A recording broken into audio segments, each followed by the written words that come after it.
The morning sun cast long shadows across the courtyard of Buckingham Palace as Prince William made his way through the ancient corridors. His footsteps echoed against the marble floors, each step measured and purposeful.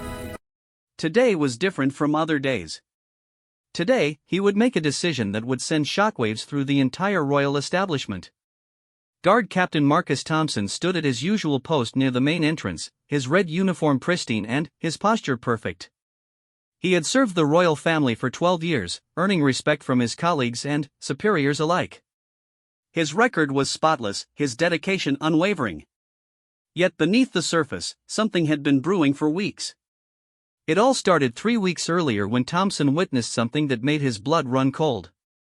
During a private reception for foreign dignitaries, he observed a conversation between two palace officials that should never have taken place. They were discussing sensitive security protocols in front of people who had no clearance to hear such information. When Thompson reported this breach through proper channels, his concerns were dismissed.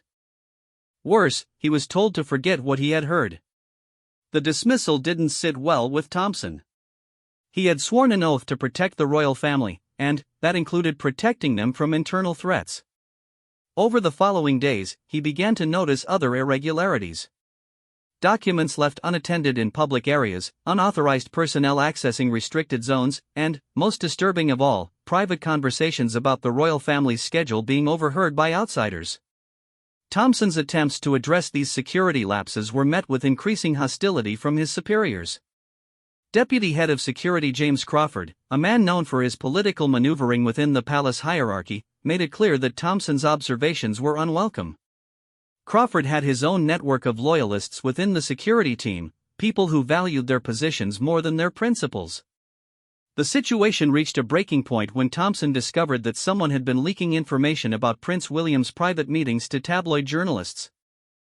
The leak was subtle, carefully disguised as speculation, but Thompson recognized the specific details that only someone with high-level access could know. When he tried to investigate further, he found himself blocked at every turn. Prince William, meanwhile, had been growing increasingly frustrated with what he perceived as declining standards within the palace security apparatus.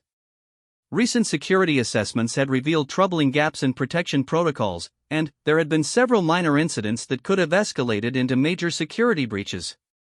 The prince was particularly concerned about the safety of his family, especially his children. During a routine morning briefing, Prince William questioned the deputy head of security about recent lapses. Crawford's responses were evasive, filled with bureaucratic jargon that avoided addressing the core issues. The prince's military background had taught him to recognize when subordinates were being dishonest, and Crawford's behavior raised immediate red flags. That afternoon, Thompson made a decision that would change everything. He requested a private meeting with Prince William, bypassing the normal chain of command.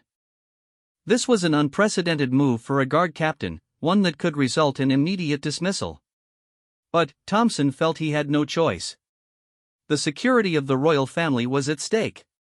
The meeting took place in Prince William's private office, away from prying ears and surveillance equipment. Thompson laid out everything he had observed over the past 3 weeks. He presented documented evidence of security breaches, unauthorized access, and the suspected information leak. Most importantly, he revealed his suspicions about Deputy Head Crawford's involvement in covering up these incidents. Prince William listened intently, his expression growing darker with each revelation. The prince had always prided himself on being accessible to his staff, but he realized that the palace's rigid hierarchy had prevented crucial information from reaching him. Thompson's courage in coming forward directly demonstrated both his loyalty and the severity of the situation. The evidence Thompson presented was damning. Phone records showed suspicious communications between Crawford and known media contacts. Security footage revealed Crawford granting access to unauthorized personnel during sensitive meetings. Most shocking of all, Thompson had discovered that Crawford had been systematically removing or altering security reports that highlighted vulnerabilities in palace protection. Prince William's investigation into Thompson's claims revealed a web of corruption and negligence that went deeper than anyone had imagined. Crawford had been using his position to cultivate relationships with journalists, trading minor palace gossip for favorable coverage of his own career. More seriously, his lax approach to security protocols had created genuine vulnerabilities that could have been exploited by hostile actors. The prince faced a difficult decision. Crawford had powerful allies within the palace administration, people who valued stability over accountability. Removing him would create waves throughout the entire system. However, the security of the royal family could not be compromised for the sake of political convenience. As news of the investigation began to leak through palace corridors, tensions escalated rapidly. Crawford's supporters rallied to his defense, claiming that Thompson was a disgruntled employee seeking attention.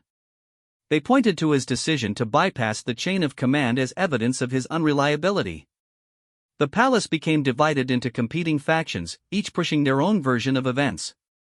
The situation became even more complex when it emerged that Crawford's activities had been known to certain senior officials who had chosen to ignore them. The culture of silence and hierarchy within the palace had enabled the security breaches to continue unchecked. Prince William realized that removing Crawford alone would not be sufficient, the entire system needed reform. Thompson found himself at the center of a storm he had never anticipated.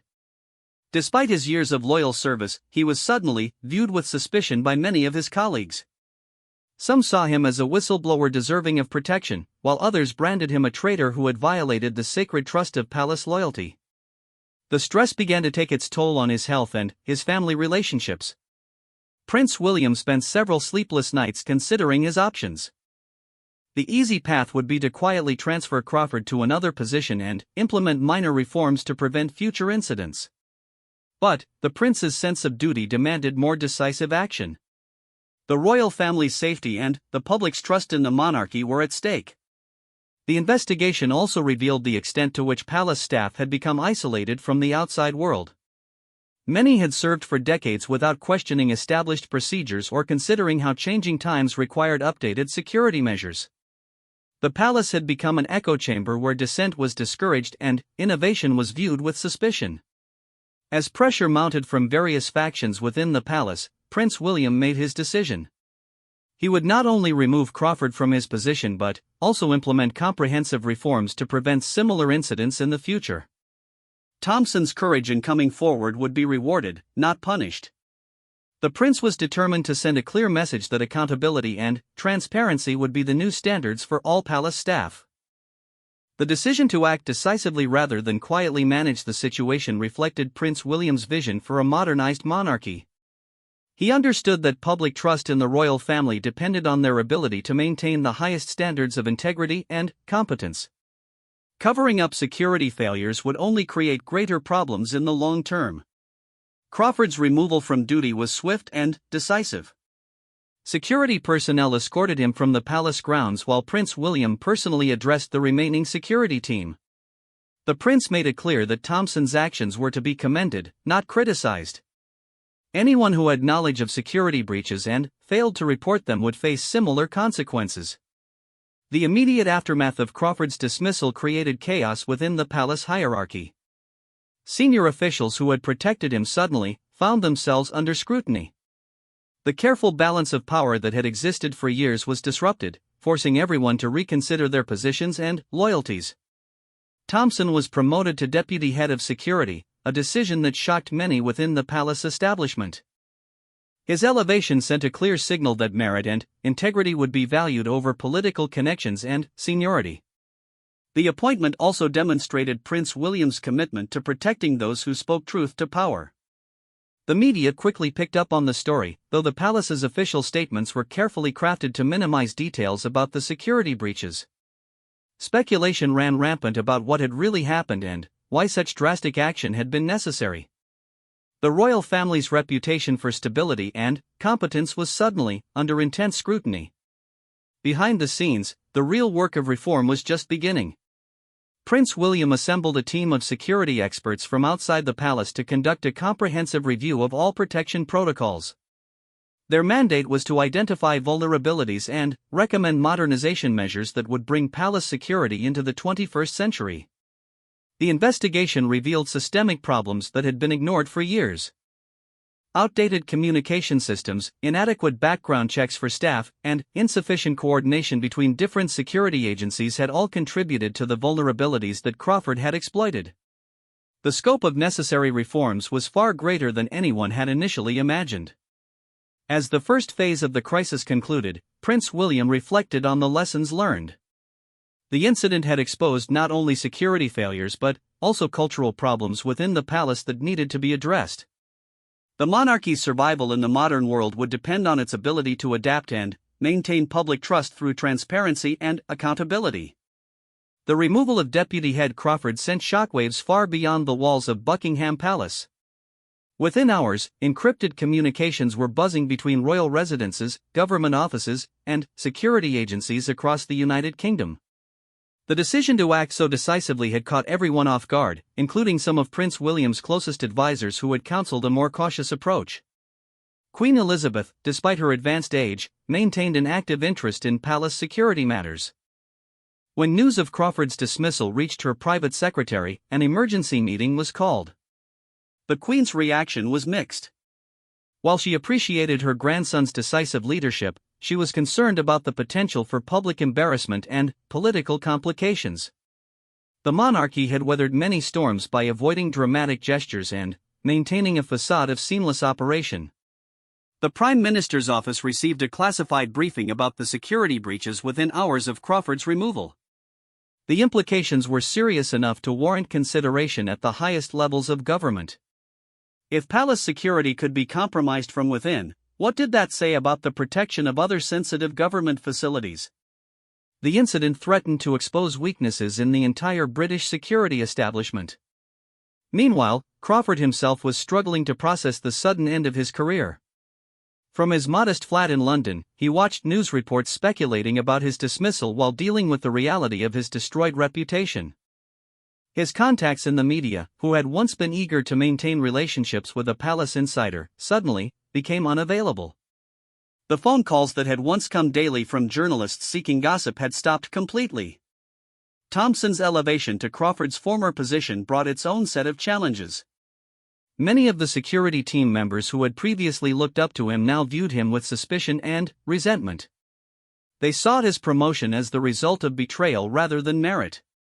The morning briefings that had once been routine affairs became tense encounters filled with unspoken accusations and barely concealed hostility.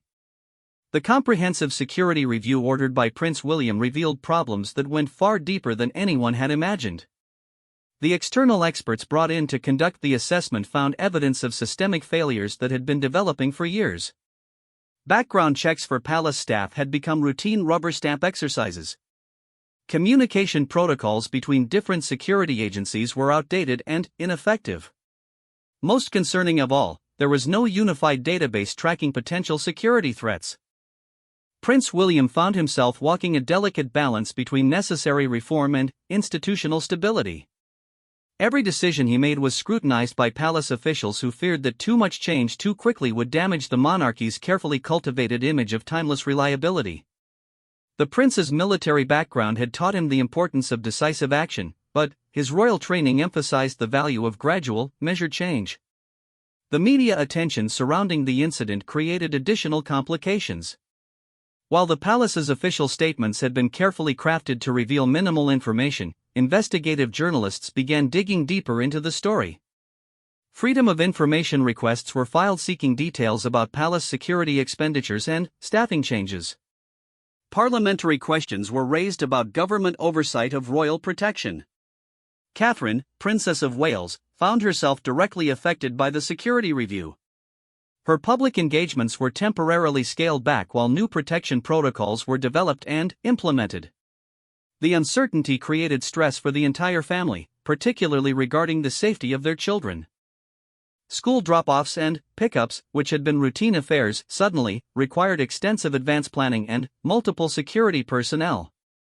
The investigation into Crawford's activities uncovered a network of relationships that extended far beyond simple information trading with journalists.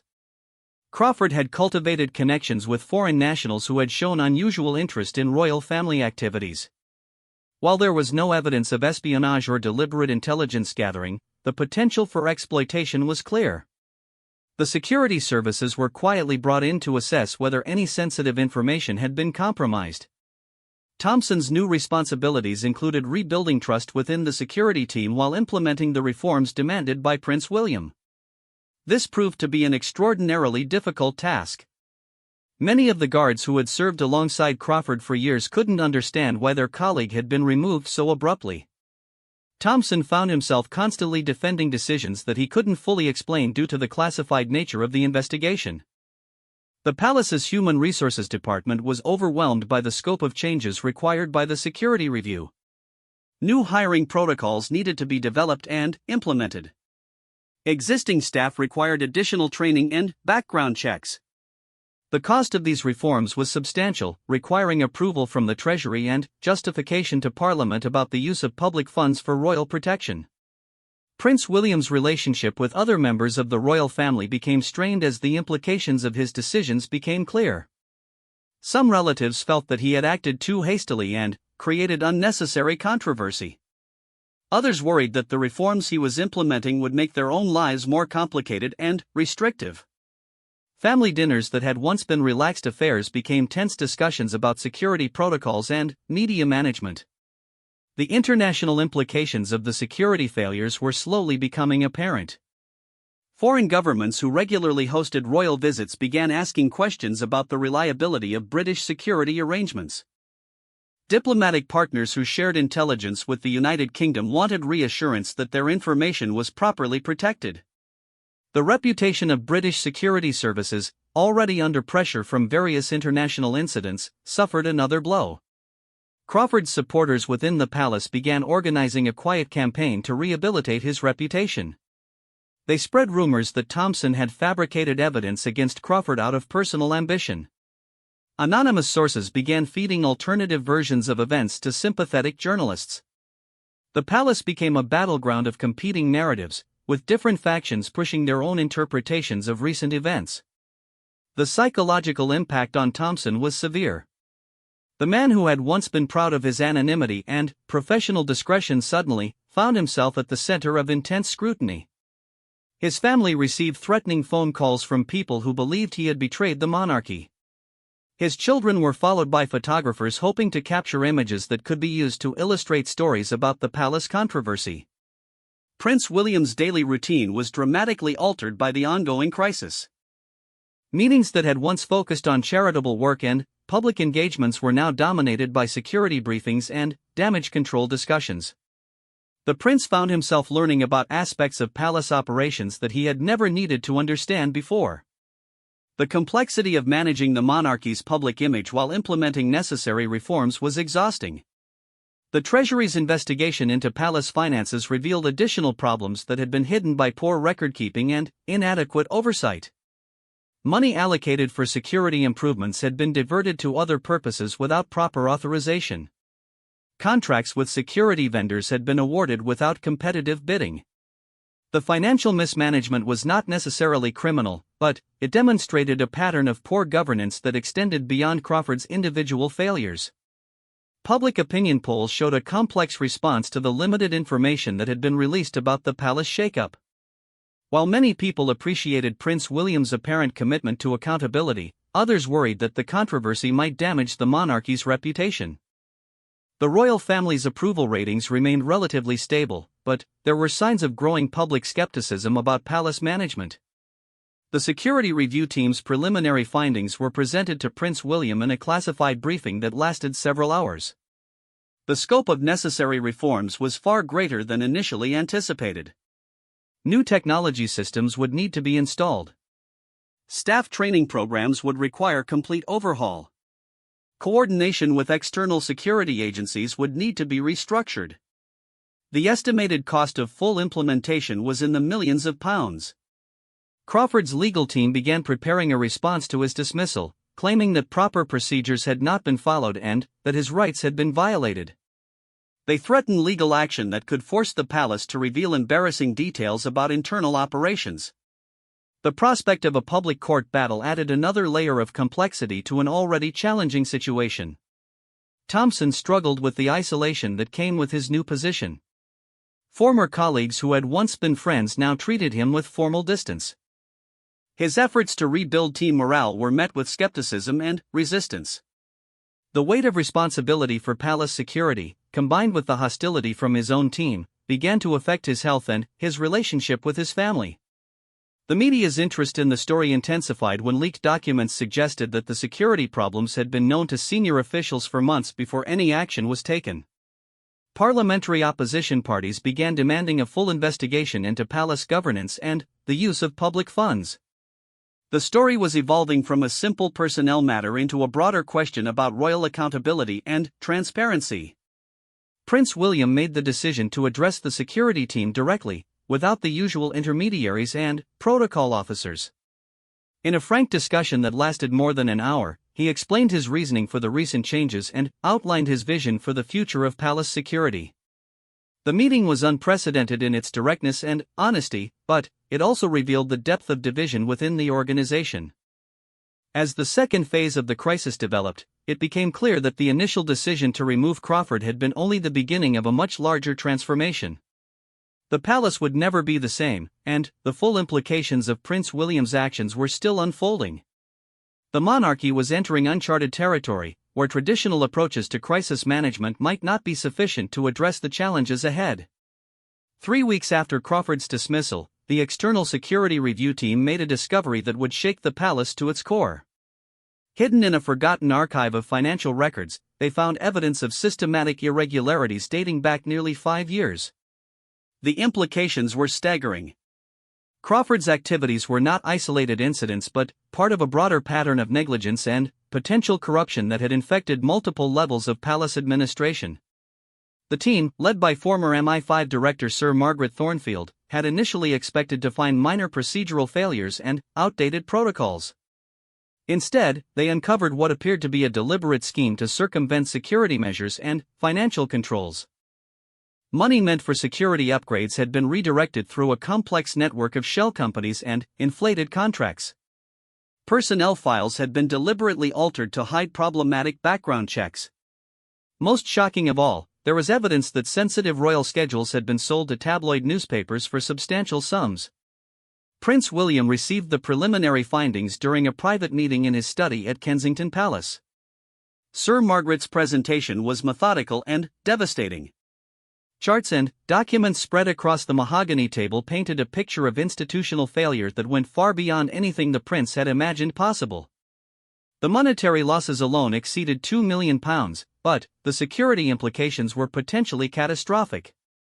The investigation revealed that Crawford had not been working alone. A network of palace employees, from senior administrators to junior clerks, had been involved in various aspects of the scheme. Some had been willing participants, motivated by financial gain or personal advancement. Others had been unwitting accomplices, following orders without understanding the broader implications of their actions. The web of complicity was complex and far-reaching.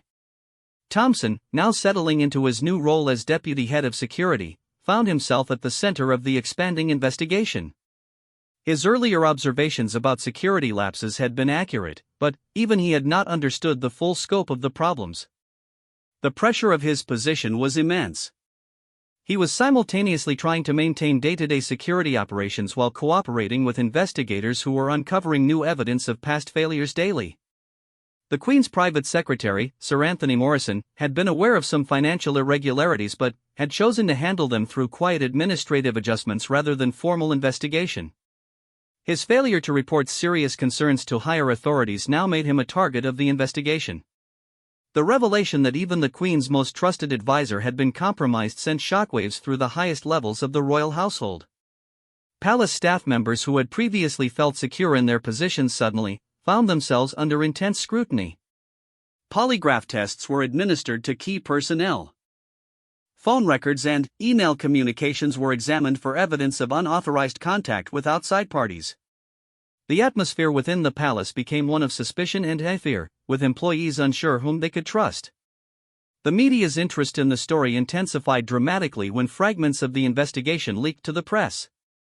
Headlines screamed about corruption at the highest levels of the monarchy.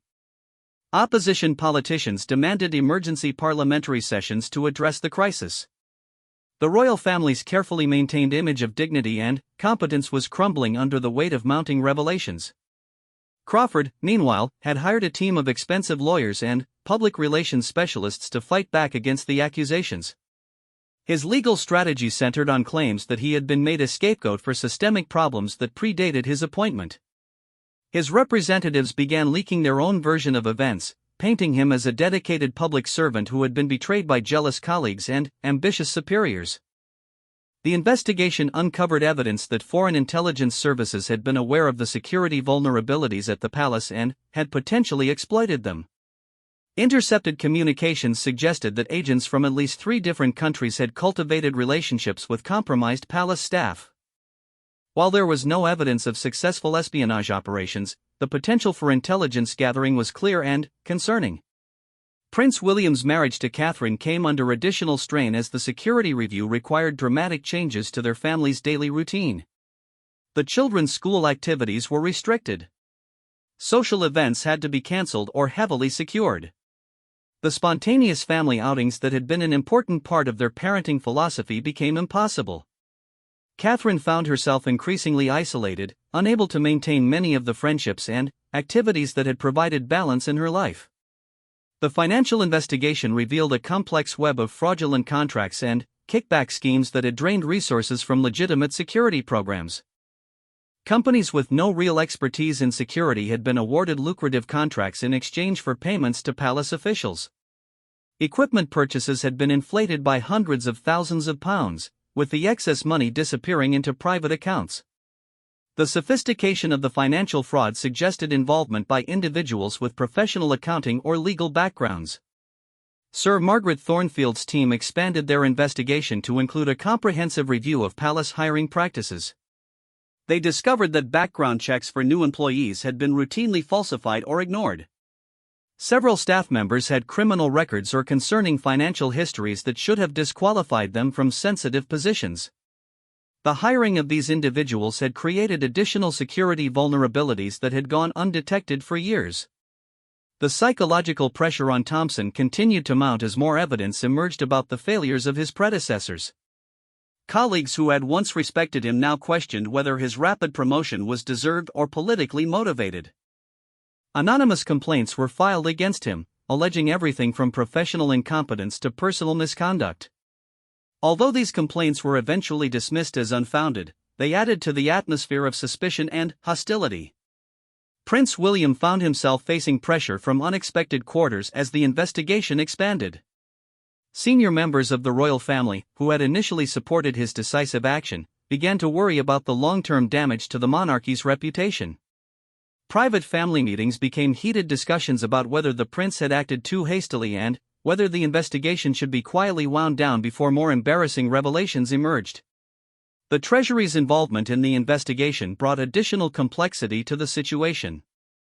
As custodians of public funds used for royal protection, Treasury officials were required to report potential criminal activity to law enforcement agencies.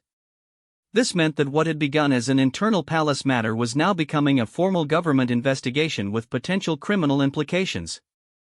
Crawford's counterattack strategy included attempts to discredit Thompson's credibility and motivations. Private investigators were hired to examine Thompson's background for any information that could be used against him. His financial records were scrutinized for signs of impropriety.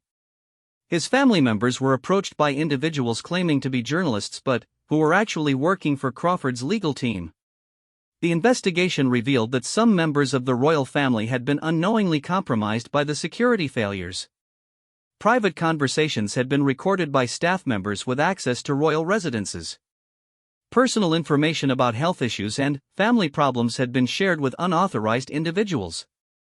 The violation of privacy was profound and personally devastating for those affected. Palace communications with the media became increasingly strained as journalists pressed for more information about the ongoing investigation. Official statements that had once been accepted without question were now scrutinized for signs of cover-up or deception. Freedom of information requests multiplied, forcing palace officials to spend increasing amounts of time dealing with legal challenges to their secrecy. The international implications of the security failures continued to expand as foreign governments reassessed their relationships with the British royal family. state visits were quietly postponed pending resolution of the security crisis. Intelligence sharing agreements were reviewed to ensure that British security failures had not compromised sensitive information from allied nations. Thomson's efforts to rebuild the security team's morale and effectiveness were complicated by the ongoing investigation. Team members were reluctant to report new concerns, fearing that they might become targets of investigation themselves. The normal flow of information that was essential for effective security operations was disrupted by an atmosphere of suspicion and self-preservation. The investigation also revealed serious problems with the palace's information technology systems. Outdated software and inadequate cybersecurity measures had left electronic communications vulnerable to interception.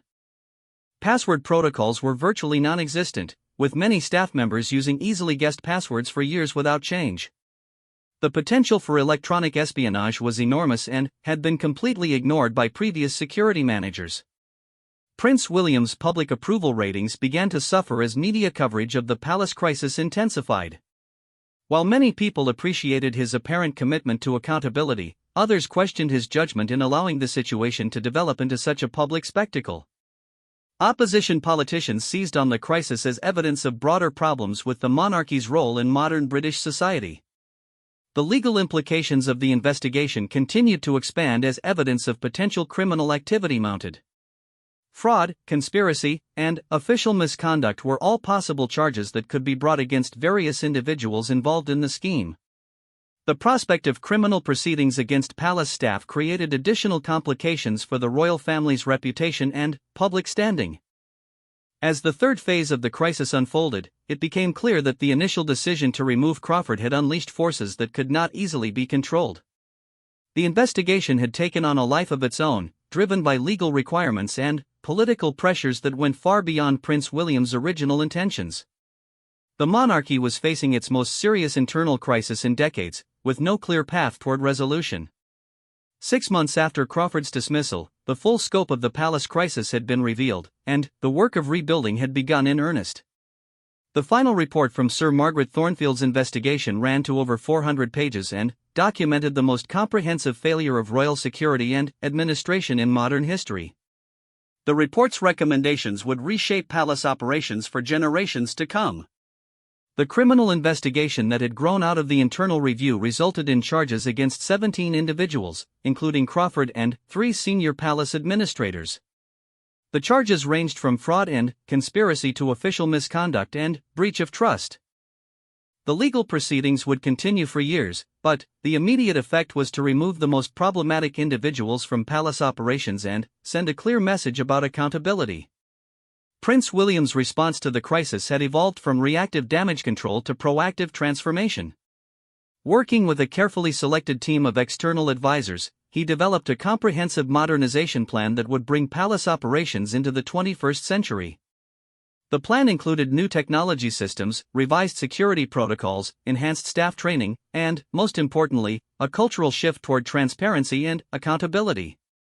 Thomson's position as deputy head of security was confirmed permanently after an extensive review of his performance during the crisis. His courage in coming forward with initial concerns had been vindicated, and his management of security operations during the investigation had been exemplary. However, the personal cost had been enormous.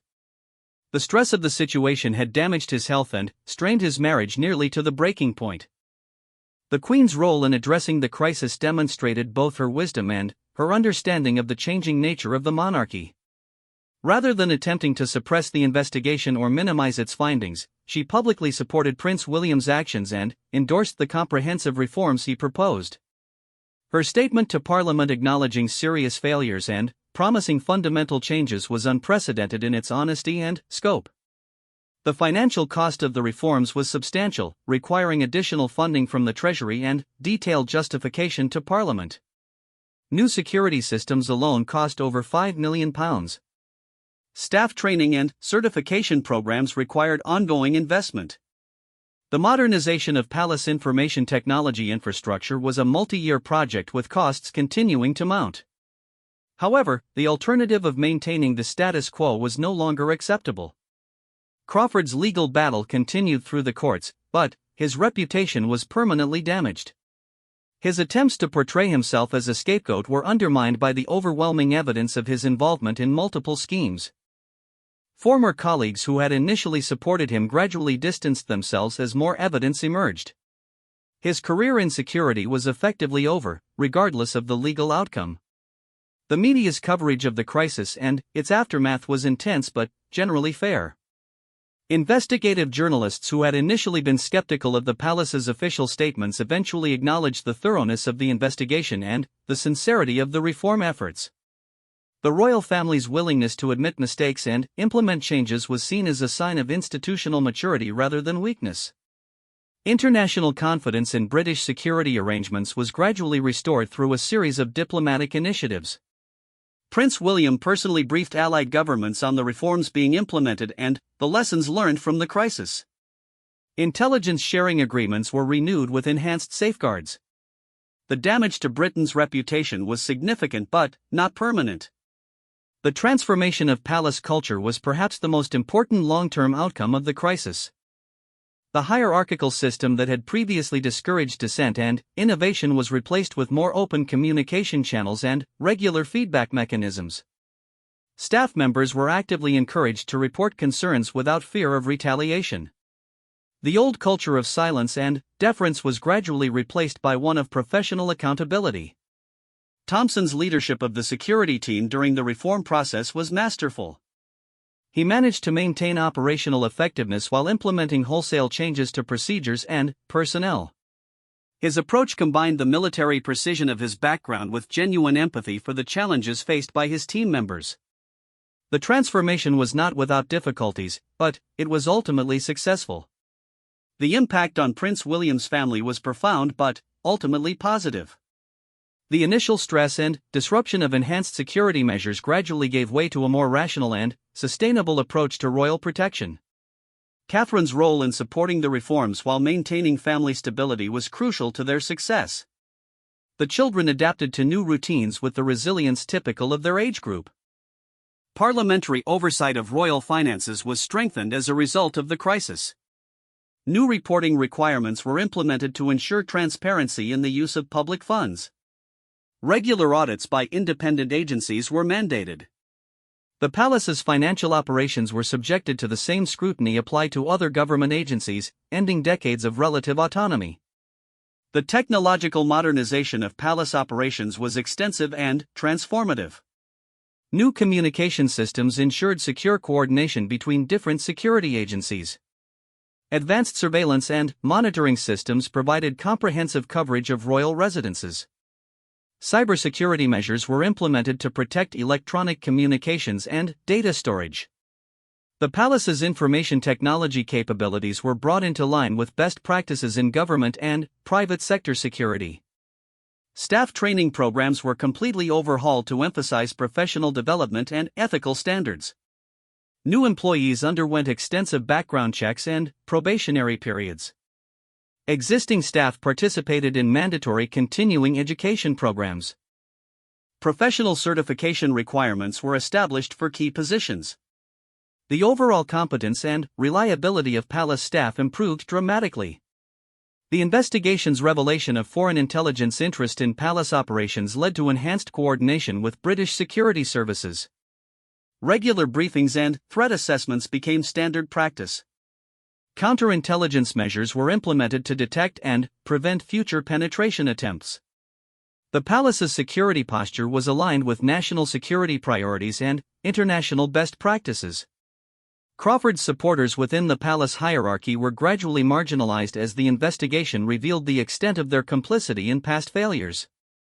Some were transferred to less sensitive positions, while others chose early retirement rather than face potential disciplinary action. The power structure that had enabled the crisis was systematically dismantled and replaced with more accountable leadership. Public opinion polling showed growing approval for Prince William's handling of the crisis as the full scope of the problems became known. His willingness to take decisive action and implement comprehensive reforms was seen as evidence of strong leadership and genuine commitment to public service. The initial criticism of his methods was replaced by appreciation for his results. The legal proceedings against Crawford and his co-conspirators provided additional validation for the investigation and reform process. Evidence presented in court confirmed the most serious allegations and revealed additional details about the scope of the conspiracy. The convictions that eventually resulted sent a clear message about the consequences of betraying public trust. The international recognition of Prince William's leadership during the crisis enhanced his reputation as a modernizing force within the monarchy. Foreign leaders who had initially been concerned about British security capabilities came to see the reforms as evidence of institutional strength rather than weakness. The crisis that could have damaged the monarchy's international standing instead became a demonstration of its ability to adapt and improve. The long-term implications of the reforms extended far beyond palace security. The principles of transparency, accountability, and professional competence that were established during the crisis became models for other government agencies and institutions. The monarchy's willingness to acknowledge failures and implement changes inspired similar reforms throughout the British establishment. Thomson's personal journey from whistleblower to leader became a case study in ethical leadership and institutional change. His decision to speak truth to power, despite personal risk, ultimately transformed not only his own career but the entire organization he served. His story inspired other public servants to prioritize integrity over institutional loyalty when the two came into conflict. The crisis also strengthened the relationship between Prince William and other members of the royal family who had initially been skeptical of his approach. His demonstrated competence in managing the investigation and implementing reforms earned their respect and support. The monarchy emerged from the crisis more united and more committed to the principles of good governance. The comprehensive nature of the reforms ensured that similar crises were unlikely to occur in the future. Multiple layers of oversight and accountability were built into palace operations. Regular reviews and audits became standard practice. The cultural changes that had been implemented created an environment where problems were identified and addressed before they could escalate into major failures. As the crisis finally concluded, Prince William reflected on the lessons learned and the transformation achieved. The decision to remove Crawford from duty had seemed like a simple personnel matter at the time. Instead, it had triggered the most comprehensive reform of royal operations in modern history. The palace that emerged from the crisis was stronger, more professional, and better equipped to serve the monarchy's needs in the 21st century. The story of the Royal Guard incident became a powerful example of how institutional failures could be transformed into opportunities for positive change. Prince William's leadership during the crisis established him as a modernizing force within the monarchy and enhanced his preparation for his eventual role as king. The reforms implemented during this period would serve as the foundation for royal operations for decades to come, ensuring that the lessons learned were never forgotten.